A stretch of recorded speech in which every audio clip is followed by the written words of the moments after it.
ಭಾಳ ತೀಕ್ಷ್ಣವಾದಂಥ question brother, ನಿಮಗೆ ಭಾಳ ತೀಕ್ಷ್ಣವಾದಂಥ ಕ್ವಶನ್ನು. ಏನು ಸಾಧನೆ ಮಾಡಿದರೆ? ಇಲ್ಲ ಭಾಳ ಚೆನ್ನಾಗಿ ಕ್ವಶನ್ ಕೇಳಿದ್ರಿ, ಅದಕ್ಕೆ ಆ ಉತ್ತರ ಕೊಡೋಕೆ ನಾನು ಪೇಪರ್ನ ಹುಡ್ಕೊಂಡೆ. ಅದಕ್ಕೆ ಏನು ಸಾಧನೆ ಮಾಡಿದ್ದೀನಿ ಅಂತ ಕೇಳ್ತಿರಲ್ಲ. 2 ವರ್ಷಕ್ಕಿಂತ ಮುಂಚೆ ಏನೋ ಜನರಿಗೆ ಭಾಷೆನ ಕೊಟ್ಟಿದ್ರು, ಎಲ್ಲ ಈಡೇರಿಸಿ ಇವತ್ತು ಅದಕ್ಕಿಂತ ಜಾಸ್ತಿ ಬಹಳ ದಿನದಿಂದ, ಬಹಳ ವರ್ಷಗಳಿಂದ ಕಂದಾಯ ಗ್ರಾಮಗಳ ಬೇಡಿಕೆ ಇತ್ತು. ಹಟ್ಟಿ ಆಗಿರ್ಬೋದು, ಹಾಲಾಡಿಗಳಾಗಿರ್ಬೋದು, ಕಂದಾಯ ಗ್ರಾಮಗಳನ್ನು ಮಾಡಬೇಕು ಅಂತ ಹೇಳಿ ಭಾಳಷ್ಟು ಕುಟುಂಬಗಳು, ಅದರಲ್ಲೂ 1 ಲಕ್ಷ ಮೇಲ್ಪಟ್ಟು ಕುಟುಂಬಗಳಿಗೆ ನೋಡಿ, ಹಟ್ಟಿ, ಹಾಡಿ, ತಾಂಡ, ಪಾಳ್ಯ, ಮುಜುರೆ ಗ್ರಾಮಗಳನ್ನ ಕಂದಾಯ ಗ್ರಾಮಗಳನ್ನಾಗಿ ಪರಿವರ್ತಿಸಿ ಸುಮಾರು ವರ್ಷಗಳ ಬೇಡಿಕೆ ಇತ್ತು. ಇವಾಗೆಲ್ಲದಕ್ಕೂ ಕೂಡ ಮೂಲಭೂತ ಸೌಕರ್ಯಗಳು, ಅದರ ಜೊತೆಯಲ್ಲಿ ಹಕ್ಕುಪತ್ರಗಳ ವಿತರಣೆಯನ್ನು ಮಾಡಬೇಕು ಅಂತ ಹೇಳಿ ಇವ್ರನ್ನೆಲ್ಲರನ್ನೂ ಕೂಡ ಒಂದೇ ಜಾಗದಲ್ಲಿ ಸೇರಿಸಿ ಬರೀ ಸಾಧನಾ ಸಮಾವೇಶ ಅಥವಾ ಪ್ರಗತಿಯತ್ತ ಕರ್ನಾಟಕ ಅಂತಲೇ ಹೆಸರಿಟ್ಟಿದ್ದೀವಿ. ಬರೀ ಕಾರ್ಯಕ್ರಮಕ್ಕೆ ಅವ್ರನ್ನ ಕರ್ಕೊಂಡು ಬರೋದಲ್ಲ, ಅವತ್ತು ಆ ಹಕ್ಕುಪತ್ರಗಳನ್ನು ಅವ್ರ ಕೈಯಲ್ಲಿ ಕೊಟ್ಟು ಅವ್ರನ್ನ ಕಾರ್ಯಕ್ರಮಕ್ಕೆ ಕರ್ಕೊಂಡು ಬರುವಂಥ ವ್ಯವಸ್ಥೆಯನ್ನು ಜಿಲ್ಲಾಡಳಿತಗಳು ಇಡೀ ರಾಜ್ಯದಲ್ಲಿ ಎಲ್ಲೆಲ್ಲಿ ನಾವು ಮಾಡ್ತಾಯಿದ್ದೀವಿ ಅಲ್ಲೆಲ್ಲಿ ಮಾಡ್ತಾಯಿದ್ವಿ. ಸುಮಾರು 1 ಲಕ್ಷ ಕುಟುಂಬಕ್ಕೆ ಹಕ್ಕುಪತ್ರವನ್ನು ಕೊಟ್ಟು ಆ ಕಾರ್ಯಕ್ರಮಕ್ಕೆ ಕರ್ಕೊಂಡು ಬರ್ತಾಯಿದ್ದೀವಿ. ಇದು ಒಂದು ದೊಡ್ಡ ಮಟ್ಟದ ಒಂದು ಪ್ರಗತಿಯನ್ನು ನಾವು ಮಾಡಿದ್ದೀವಿ ಅಂತ ಹೇಳಿ ಜನರಿಗೆ ಹೇಳುವಂಥ ಕಾರ್ಯಕ್ರಮವನ್ನು. ಯಾಕಂತಂದರೆ ಒಂದು ಕಹಾವತ್ತಿದೆ, ಜಂಗಲ್ ಮೇ ಮೋರ್ ನಾಚ ಅಥವಾ ಕಿಸ್ನೆ ದೇಕ ಅಂತ ಹೇಳಿ. ಮಾಧ್ಯಮದವ್ರಿಗೆ ನಾವು ಇಷ್ಟೇ ವಿನಂತಿಯನ್ನು ಮಾಡ್ತೀವಿ, 2 ವರ್ಷ ಕೊಟ್ಟ ಭಾಷೆಯನ್ನು ನಾವು ಈಡೇರಿಸಿದ್ದೀವಿ. ಏನೇನೆಲ್ಲ ಭಾಷೆಯನ್ನು ಕೊಟ್ಟಿದ್ವಿ ಆ ಎಲ್ಲ ಭಾಷೆಯನ್ನು ಈಡೇರಿಸಿ ಇವತ್ತು ನಾವು ಸಾಧನೆ ಸಮಾವೇಶ ಅಂತ ಅಲ್ಲ, ಪ್ರಗತಿಯತ್ತ ಕರ್ನಾಟಕ ಅನ್ನುವಂಥ ಒಂದು ನೇಮನ್ನು ಇಟ್ಕೊಂಡು, ಹೆಸರನ್ನು ಇಟ್ಕೊಂಡು ನಾವು ಕಾರ್ಯಕ್ರಮವನ್ನು ಮಾಡ್ತಾಯಿದ್ದೀವಿ.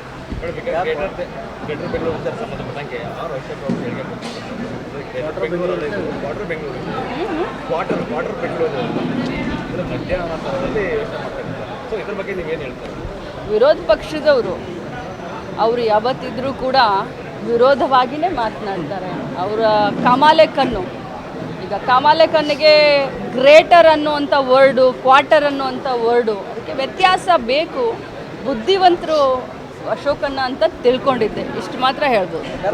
ಏನು ಸಾಧನೆ ಆಗಿಲ್ಲ, ಕೊಲೆ ಸುಲಿಗೆ ದರೋಡೆಗಳು ನಡೀತಾ ಇದ್ದವು, ಆದರೆ ಏನು ಕ್ರಮ ಕೈಗೊಳ್ತಲ್ಲ ಅಂತಲ್ಲ ಈ ಜಗದೀಶ್ ಶೆಟ್ಟರ್ ಅವರು. ಪಾಪ ಜಗದೀಶ್ ಶೆಟ್ಟರ್ ಸಾಹೇಬರು ಈ ರಾಜ್ಯದ ಮಾಜಿ ಮುಖ್ಯಮಂತ್ರಿಗಳು, ಅನುಭವಸ್ಥರು. ಅವ್ರ ಬಗ್ಗೆ ಏನು ಹೇಳಲಿಕ್ಕೆ ಸಾಧ್ಯ? ಮುಖ್ಯಮಂತ್ರಿಗಳಾಗಿ ಆಮೇಲೆ ಮಂತ್ರಿಮಂಡಲದಲ್ಲಿ ಮಂತ್ರಿ ಆದಂಥವ್ರು, ಅವ್ರ ಬಗ್ಗೆ ಏನು ಹೇಳಲಿಕ್ಕೆ ಸಾಧ್ಯ ಇಲ್ಲ.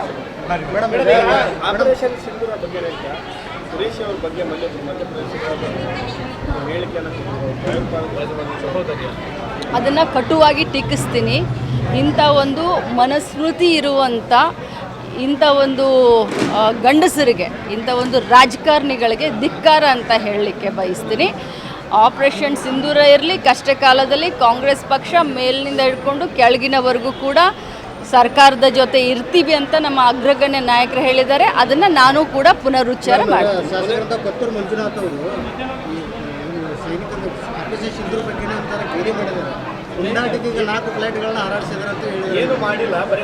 ಯಾರು?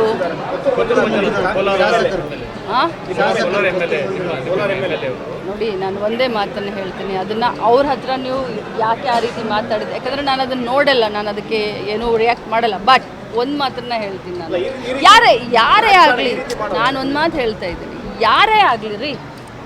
ಯಾರೇ ಆಗಲಿ ದೇಶ ಅಂತ ಬಂದಾಗ ನಾವೆಲ್ಲರೂ ಒಂದೇ. ಇಷ್ಟೇ ನಾನು ಹೇಳಲಿಕ್ಕೆ ಬಯಸ್ತೇನೆ. ನಾವೆಲ್ಲರೂ ಒಂದೇ ಮಾತಿನಿಂದ ಎದುರಿಸಬೇಕು ಅಂತ ಇಷ್ಟೇ ಹೇಳ್ತೀನಿ. ಇದರಲ್ಲಿ 2 ಮಾತೇ ಇಲ್ಲ. ಏನು ರಾಹುಲ್ ಗಾಂಧಿ ಅವರು ಏನು ಹೇಳಿದ್ದಾರೆ ಅದನ್ನಷ್ಟೇ ನಾವು ಪಾಲಿಸ್ತೀವಿ. Thank you.